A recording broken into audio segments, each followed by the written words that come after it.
এই গল্পটা সত্যিকারের একটা মানুষের জীবনের গল্প। বাংলাদেশের কুমিল্লা জেলার একটা ছোট্ট গ্রাম, সবুজ মাঠ, খালবিল আর মাটির বাড়ি। সেই গ্রামে দুইটা মানুষের জীবন একসাথে শুরু হয়েছিল। একজনের নাম আরিফ, আরেকজনের নাম মেঘলা। আরিফের বাবা ছিলেন একজন সাধারণ কৃষক, জমি বলতে 2 বিঘা, তাতেই সংসার চলত কোনো রকমে। আরিফের মা রাতের বেলা অন্যের বাড়িতে সেলাইয়ের কাজ করতেন। সংসারে টানাটানি ছিল, কিন্তু স্বপ্ন ছিল আরও বড়। আরিফ দিনে মাঠে বাবাকে সাহায্য করত আর রাতে হারিকেনের আলোয় পড়াশোনা করত। গ্রামের মানুষ বলতো, গরিবের ছেলে বেশি পড়লে কি হবে, শেষ পর্যন্ত মাঠেই কাজ করতে হবে। কিন্তু আরিফ সেসব কথায় কান দিত না। সে মনে মনে একটাই কথা বলতো, একদিন না একদিন সব বদলে যাবে। আর মেঘলার কথা বললে সেটা আরও কষ্টের গল্প। মেঘলার বয়স যখন মাত্র 7 বছর, তখন তার মা মারা গেছেন। আর বাবা মারা গেছেন আরও আগে, মেঘলা যখন মাত্র 2 বছরের। মা মারা যাওয়ার পর মেঘলাকে নিয়ে গেলেন তার মামা করিম মিয়া। করিম মিয়া ছিলেন সেই গ্রামেরই মানুষ, মেঘলার মায়ের একমাত্র ভাই। দেখতে শুনতে ভালোই মনে হতো, কিন্তু ভেতরে ভেতরে কি ছিল সেটা মেঘলা তখনও বুঝত না। মামার বাড়িতে মেঘলার দিন কাটত ঘরের কাজ করে। সকালে উঠে উঠান ঝাড়ু দেওয়া, রান্নার জোগাড় করা, মামির ছেলে মেয়েদের দেখাশোনা করা। পড়াশোনার সুযোগ ছিল কম, তবু মেঘলা স্কুলে যেত। মামা বাধা দিতেন না, কারণ গ্রামে সবাই দেখছে। কিন্তু বাড়িতে ফিরলে আবার সেই কাজ, সেই একই জীবন। আরিফ আর মেঘলা একই গ্রামে বড় হয়েছে, স্কুলে একই ক্লাসে পড়েছে। আরিফ জানত মেঘলার জীবনটা কতটা কঠিন, আর মেঘলা জানত আরিফের সংসারে কতটা অভাব। দুইজনের কাছেই দেওয়ার মতো কিছু ছিল না, কিন্তু ছিল বোঝাপড়া। যেদিন আরিফের পরীক্ষার আগে মন ভালো থাকতো না, সেদিন মেঘলা এসে বসত পুকুর পাড়ে, বলতো, পড়ো, তুমি পারবে। আর মেঘলার মামির কাছে বকা খাওয়ার দিনে আরিফ চুপ করে পাশে থাকত, কোনো বড় কথা না, শুধু থাকত। একদিন বিকেলে দুইজন মাঠের আলপথে হাঁটছিল। আরিফ হঠাৎ বলল, মেঘলা, আমি ঢাকা যেতে চাই। মেঘলা থমকে দাঁড়ালো। ঢাকা মানে অনেক দূর, ঢাকা মানে এই গ্রাম থেকে আলাদা হয়ে যাওয়া। মেঘলা জিজ্ঞেস করল, কেন? আরিফ বলল, বিসিএস দিতে চাই, এখানে থেকে হবে না, ঢাকায় কোচিং করতে হবে, পড়তে হবে। মেঘলা কিছু বলল না, খানিকক্ষণ চুপ করে রইল। তারপর বলল, টাকা আছে তোমার? আরিফ নিচের দিকে তাকালো। নেই, সেটাই সমস্যা। কয়েকদিন পর আরিফ দেখল মেঘলা তার কাছে এলো, হাতে একটা কাপড়ের পুটলি। সেটা খুলে ধরল আরিফের সামনে, ভেতরে কিছু টাকা। আরিফ অবাক হয়ে গেল, এই টাকা কোথা থেকে আনলে? মেঘলা বলল, মামির কাছ থেকে একটু একটু করে জমিয়েছি, আর আমার মায়ের একটা সোনার চুড়ি ছিল, সেটা বেচে দিয়েছি। আরিফ পুটলি সরিয়ে দিল। না, এটা আমি নিতে পারবো না। মেঘলা প্রথমবারের মতো একটু কড়া গলায় বলল, তুমি না গেলে এই গ্রামেই থাকবে সারা জীবন। আমার মায়ের চুরি কাজে লাগুক এইভাবে, মা হয়তো খুশি হতেন। আরিফের চোখ ভিজে এলো। সে অনেকক্ষণ চুপ করে রইল, তারপর ধীরে ধীরে টাকাটা নিল। যাওয়ার দিন সকালে আরিফ মেঘলার মামার বাড়ির সামনে এসে দাঁড়ালো। মেঘলা দরজার কাছে দাঁড়িয়েছিল। আরিফ বলল, তুমি কোনো কষ্ট পেলে খবর দিও। মেঘলা শুধু বলল, তুমি পড়ো, বাকি সব ঠিক হয়ে যাবে। বাস ছেড়ে দিল। আরিফ জানালা দিয়ে তাকিয়ে রইল, মেঘলা রাস্তার ধারে দাঁড়িয়ে। যতক্ষণ বাস দেখা গেল, সে সরল না। সেই যাওয়ার পর থেকে মেঘলার জীবনটা আরেকটু কঠিন হয়ে গেল, কারণ মামা করিম মিয়া এতদিন মেঘলাকে নিয়ে কি ভাবছিলেন সেটা ধীরে ধীরে বেরিয়ে পড়তে লাগল। আরিফ চলে যাওয়ার মাস দুয়েক পরে করিম মিয়া একদিন ঘরে এলেন অন্য এক লোককে নিয়ে। লোকটার চেহারা দেখলেই বোঝা যায় ভালো মানুষ না। চোখের দৃষ্টি একটু অদ্ভুত, কথার ধরনটাও অন্যরকম। মামা বললেন, মেঘলা, এই হইল রশিদ ভাই। ঢাকায় বড় কাজকর্ম আছে ওনার। মেঘলা কিছু বুঝল না, রান্নাঘর থেকে চা দিয়ে গেল। কিন্তু সেদিন রাতে মামি আস্তে আস্তে বললেন, তোর মামা তোরে ঢাকায় পাঠাতে চাইতেছেন, কাজকর্মের ব্যবস্থা করবেন। কি কাজ? মামি চুপ করে গেলেন, কিছু বললেন না। কিন্তু সেই চুপ থাকার মধ্যে যে ভয় ছিল, সেটা মেঘলা টের পেল। পরের দিন মেঘলা গ্রামের এক বয়স্ক মহিলার কাছে গেল, তাকে সব খুলে বলল। সেই মহিলা সব শুনে থমকে গেলেন। তারপর আস্তে আস্তে বললেন, মা, রশিদ ভাই মানুষের মেয়েদের ঢাকার খারাপ জায়গায় নিয়ে বিক্রি করে। তোর মামা টাকার লোভে পড়ছে, তুই সাবধান হ। সেই রাতে মেঘলা ঘুমায়নি, শুয়ে থেকে ভেবেছে, কাঁদেছে, ভয় পেয়েছে। কিন্তু সকাল হওয়ার আগেই সে মনে মনে একটা সিদ্ধান্ত নিয়ে ফেলল। ভোর হওয়ার আগে যখন সবাই ঘুমে, মেঘলা চুপ করে উঠল। তার যা দুটো কাপড় ছিল সেটা একটা কাপড়ে বেঁধে নিল। মায়ের ছেঁড়া একটা ছবি ছিল, সেটা বুকের কাছে রাখল। তারপর পা টিপে টিপে বের হয়ে গেল মামার বাড়ি থেকে। রাস্তায় তখন ভোরের আলো ফুটছে মাত্র। মেঘলা হাঁটতে লাগল।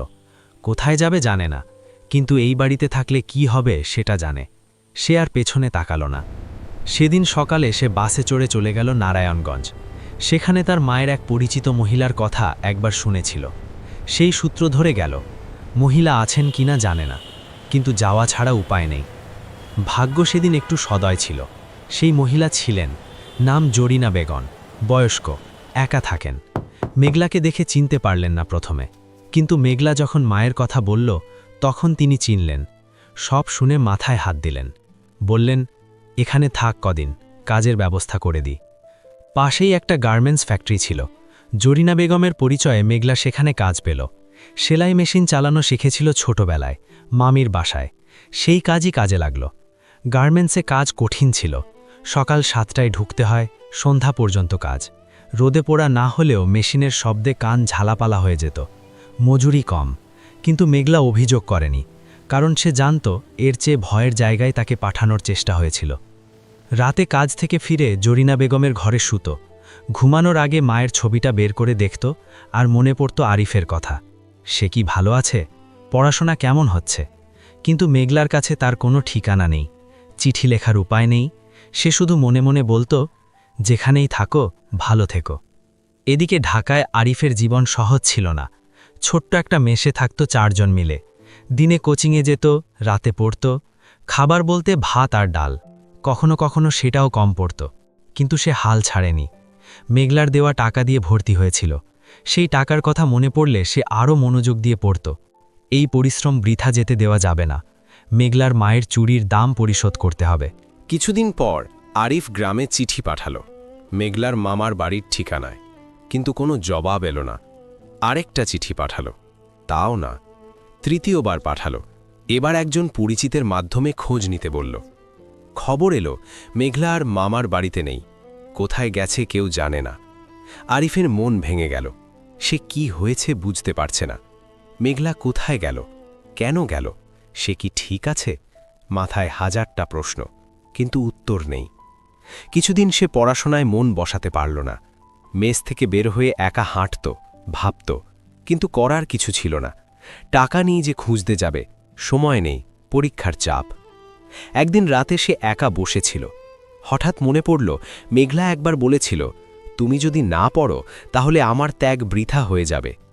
সেই কথাটা মনে আসতেই সে উঠে পড়ার টেবিলে বসল, চোখ মুছল, বই খুলল। বছরের পর বছর কেটে গেল। আরিফ পরীক্ষা দিল, একবার না 2 বার। দ্বিতীয়বার পাশ করল, তারপর ভাইভা, তারপর প্রশিক্ষণ, আর তারপর একদিন রেজাল্ট বেরোল। আরিফ বাংলাদেশ সিভিল সার্ভিসে নির্বাচিত হয়েছে, সহকারী কমিশনার। যে মেসে থাকত সেখানকার সবাই উৎসব করল। পাড়ার চায়ের দোকানের লোকজন এলো। কিন্তু সেই রাতে একা ঘরে বসে আরিফের মনে পড়ল সেই মাঠের আলপথের কথা, সেই পুকুর পাড়ের কথা, আর সেই একটা মুখ যে এখন কোথায় আছে সে জানে না। পোস্টিং অর্ডার যখন এলো, আরিফ কাগজটা হাতে নিল, পড়ল, তারপর একটু থমকে গেল। তার পোস্টিং হয়েছে কুমিল্লা জেলায়, নিজের গ্রামের জেলায়। সেই রাতে সে অনেকক্ষণ বসে রইল, জানালা দিয়ে বাইরে তাকিয়ে রইল। মাথায় একটাই চিন্তা, মেঘলা কোথায়? কুমিল্লায় পৌঁছানোর পর অফিসের কাজ শুরু হলো। নতুন এলাকা, নতুন মানুষ, নতুন দায়িত্ব। কিন্তু কাজের ফাঁকে ফাঁকে আরিফের মন ঘুরত অন্যদিকে। একদিন সে ড্রাইভারকে বলল, এদিকে কোনো গার্মেন্টস এলাকা আছে? ড্রাইভার বলল, স্যার, নারায়ণগঞ্জ কাছে, ওখানে অনেক ফ্যাক্টরি। আরিফ কিছু বলল না, কিন্তু মনে রাখল। একদিন কাজের অজুহাতে সে নারায়ণগঞ্জ গেল, শ্রমিক এলাকা পরিদর্শনের নাম করে। গাড়ি থেকে নামল, গলি ঘুজিতে হাঁটল। চারদিকে শ্রমিক মেয়েরা দলে দলে ফিরছে কাজ থেকে। সবার চেহারায় ক্লান্তি, সবার পায়ে ধুলো। আরিফের চোখ খুঁজছিল একটা মুখ। হঠাৎ একটা ফ্যাক্টরির গেটের সামনে সে থামল। একদল মেয়ে বেরোচ্ছে। তাদের মধ্যে একজন একটু পেছনে হাঁটছে, মাথা নিচু, হাতে একটা কাপড়ের ব্যাগ। আরিফের বুকের ভেতরটা হঠাৎ কেঁপে উঠল। সেই মানুষটার হাঁটার ভঙ্গি, সেই কাঁধ একটু সামনে ঝোঁকানো, সেই ছোট্ট পায়ে একটু ধীরে হাঁটা। সে আস্তে করে ডাকল, মেঘলা।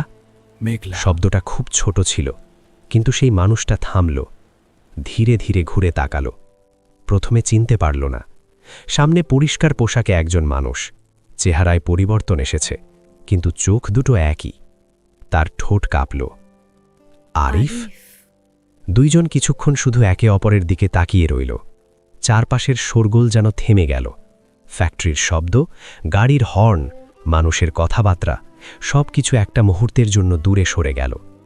আরিফ এগিয়ে গেল। তুমি এখানে? মেঘলা চোখ নামিয়ে নিল। কাজ করি। আরিফ তার হাতের দিকে তাকালো। আঙুলে সুতোর দাগ, তালু শক্ত হয়ে গেছে। এই হাত একবার তার হাতে টাকা তুলে দিয়েছিল, আজ সেই হাত সেলাই মেশিন চালাচ্ছে। তার গলা ধরে এলো। তুমি মামার বাড়ি ছেড়ে কেন চলে এলে? আমাকে কেন জানাওনি?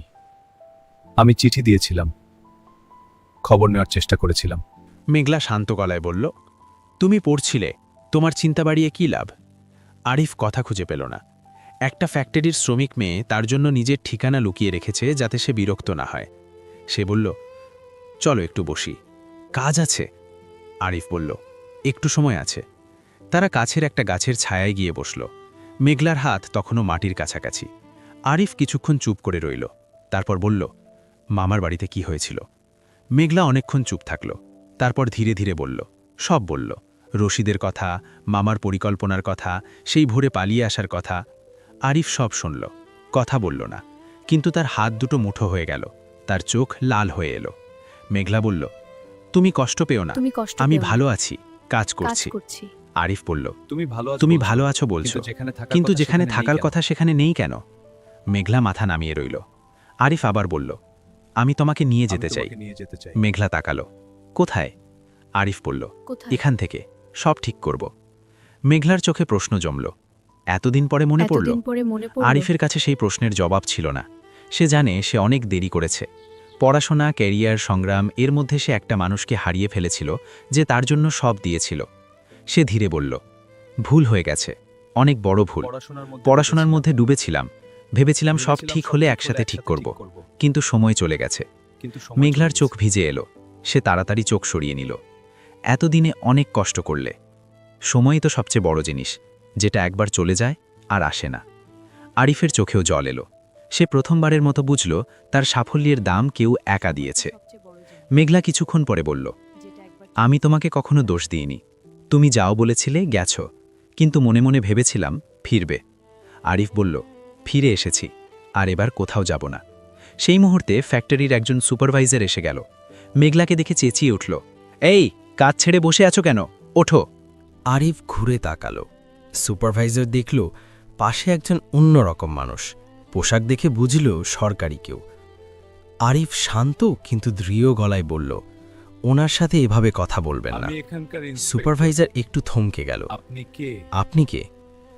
আরিফ পকেট থেকে পরিচয়পত্র বের করল। সুপারভাইজারের চেহারা মুহূর্তে বদলে গেল, কপালে ঘাম। সে আমতা আমতা করে বলল, স্যার, আমি জানতাম না। আরিফ বলল, আজ থেকে উনি এখানে আর কাজ করবেন না। সুপারভাইজার মাথা নামিয়ে চলে গেল। মেঘলা চুপ করে সব দেখছিল। সে কিছু বুঝতে পারছিল না, এতদিন পর হঠাৎ করে তার জীবনটা কেন পাল্টে যাচ্ছে।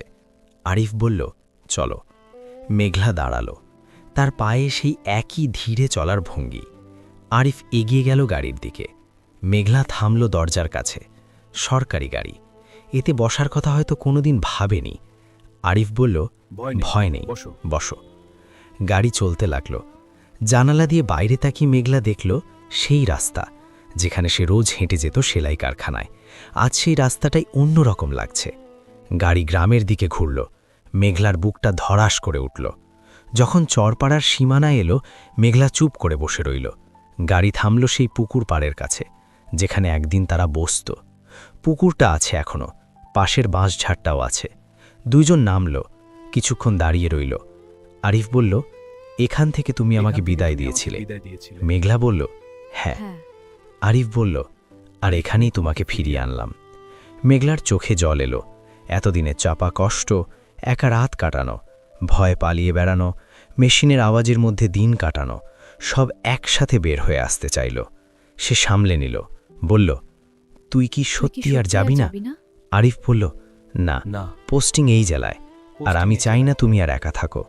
মেঘলা একটু থামলো, তারপর বলল, আমি একা থাকতে পেরেছি, এতদিন পেরেছি। এতদিন পেরেছি। আরিফ বলল, জানি তুমি পারো, কিন্তু পারতে হবে কেন? কিন্তু সেই কথাটায় মেঘলা আর কিছু বলতে পারল না। পরের কদিনে অনেক কিছু হলো। আরিফ করিম মিয়ার বিষয়ে খোঁজ নিল, রশিদের বিষয়ে থানায় কথা হলো, সেটা অন্য প্রক্রিয়া। কিন্তু মেঘলার জন্য আরিফ নিশ্চিত করল সে আর সেই মামার ছায়ার নিচে নেই। জরিনা বেগম, যিনি মেঘলাকে আশ্রয় দিয়েছিলেন, তিনি শুনে কেঁদে ফেললেন, বললেন মেয়েটার ভাগ্য ভালো। গ্রামের পুরনো ভিটেতে আরিফের মায়ের সেই ছোট্ট বাড়িটা ছিল। মা মারা গেছেন কয়েক বছর আগে, বাবাও নেই। বাড়িটা ফাঁকা পড়েছিল, দেওয়ালে শ্যাওলা ধরেছে, উঠানে ঘাস হয়েছে, দরজার কাঠ পচতে শুরু করেছে। আরিফ মিস্ত্রি ডাকালো, কাজ শুরু হলো, পুরনো চাল বদলানো হলো, দেওয়ালে নতুন পলেস্তারা, উঠান পরিষ্কার করা হলো। গ্রামের লোকজন দূর থেকে দেখল যে আরিফকে একদিন কেউ গুরুত্ব দেয়নি, সে আজ বড় সরকারি অফিসার হয়ে নিজের পুরনো ভাঙা বাড়ি মেরামত করছে। কেউ বিশ্বাস করতে পারছিল না। মেঘলাও খালি বসে রইল না, উঠান পরিষ্কার করল, ভাঙা জিনিসপত্র আলাদা করল, নতুন ঘরের জন্য জিনিস গোছালো। তার চোখে এই প্রথম একটা ক্লান্তি ছিল, যেটার মধ্যে আশাও ছিল। কয়েকদিনে ঘর আবার বাসযোগ্য হলো, নতুন চালের ঘর, পরিষ্কার উঠান, দরজায় নতুন কড়া। আরিফ দরজার সামনে দাঁড়িয়ে ঘরটার দিকে তাকালো, বলল, এখন ঠিক আছে। মেঘলা দরজায় দাঁড়িয়েছিল, কিছু বলতে পারল না, চোখে জল। সন্ধ্যায় দুইজন উঠানে বসেছিল, হালকা বাতাস বইছে, আকাশে তারা উঠছে একটা একটা করে, চারদিকে সেই পুরনো নিস্তব্ধতা। আরিফ বলল, জানো, ঢাকায় যখন সফল হলাম, সেই রাতে আনন্দের মধ্যেও একটা ফাঁকা লাগছিল। কি কারণে বুঝিনি তখন। মেঘলা বলল, এখন বুঝেছ? আরিফ বলল, হ্যাঁ, সাফল্যের মানে হয় না যদি পাশে কেউ না থাকে। মেঘলা নিচের দিকে তাকিয়ে রইল। আরিফ বলল, তোমার প্রতীক্ষাই আমাকে এত দূর নিয়ে এসেছে। মেঘলার চোখ ভরে এলো, সে বলল, আমি প্রতীক্ষা করিনি, শুধু বেঁচেছিলাম। সেই কথাটা শুনে আরিফ চুপ হয়ে গেল। বেঁচে থাকা, এটা কতটা কঠিন কাজ যখন কেউ পাশে নেই, সেটা সে আজ বুঝতে পারল। একটু পর আরিফ বলল, একটা কথা বলবো? মেঘলা তাকালো। আমি চাই তুমি এই বাড়িতে থাকো, এই উঠানে, আমার পাশে।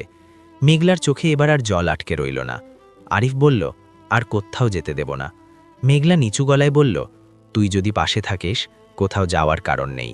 সেই উঠানে একটা প্রদীপ জ্বলছিল, ছোট্ট আলোয় দুইজনের চেহারা স্পষ্ট দেখা যাচ্ছিল, ক্লান্ত কিন্তু শান্ত। দিন বদলাতে লাগলো, ঘরে চুলো জ্বলতে লাগলো, উঠানে আবার পরিষ্কার থাকতে লাগলো। মেঘলাকে আর ভোরবেলা ফ্যাক্টরিতে ছুটতে হয় না। সে উঠান গোছায়, গাছ লাগায়, কখনো বা শুধু উঠানে বসে আকাশ দেখে, বহুদিন পর কোনো চিন্তা ছাড়া। আরিফ অফিস থেকে সন্ধ্যায় ফিরে আসে। এখন তার সবচেয়ে বড় প্রশান্তি এই যে বাড়ি ফিরলে কেউ অপেক্ষা করছে। একটা সন্ধ্যায় দুইজন উঠানে বসে আছে, আকাশ ভরা তারা। মেঘলা বলল, কতদিন অপেক্ষা করেছি, মনে হতো কখনো শেষ হবে না। তোমার অপেক্ষাই আমাকে এখানে ফিরিয়ে এনেছে। দুইজন চুপ করে রইল। সেই নিস্তব্ধতায় কোনো ভার ছিল না, শুধু ছিল একটা শান্তি, যেটা অনেক লম্বা সংগ্রামের পরে আসে। সময় অনেক কিছু বদলে দেয়, পরিস্থিতি বদলায়, পথ বদলায়, মানুষ বদলায়, কিন্তু কিছু সম্পর্ক বদলায় না।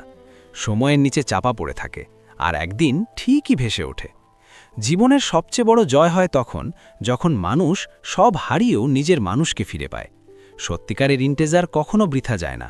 মন যদি পরিষ্কার থাকে, পথ যদি সৎ থাকে, তাহলে দেরিতে হলেও সব ঠিক হয়ে যায়। এখন আপনাকে একটাই প্রশ্ন করি, আপনার জীবনে কি এমন কেউ আছেন যে আপনার জন্য চুপ করে কষ্ট সহ্য করেছেন, যে কোনোদিন অভিযোগ করেননি কিন্তু সব ধরে রেখেছেন? আপনি কি তাকে একটিবার ধন্যবাদ বলেছেন? যদি এই গল্পটা আপনার মনে কিছু একটা ছুঁয়ে গিয়ে থাকে, তাহলে এটা শেয়ার করুন। আর এরকম সত্যিকারের আবেগের গল্প শুনতে চাইলে আমাদের চ্যানেল সাবস্ক্রাইব করুন। আবার দেখা হবে পরের গল্পে। ততক্ষণ ভালো থাকুন। আল্লাহ হাফেজ।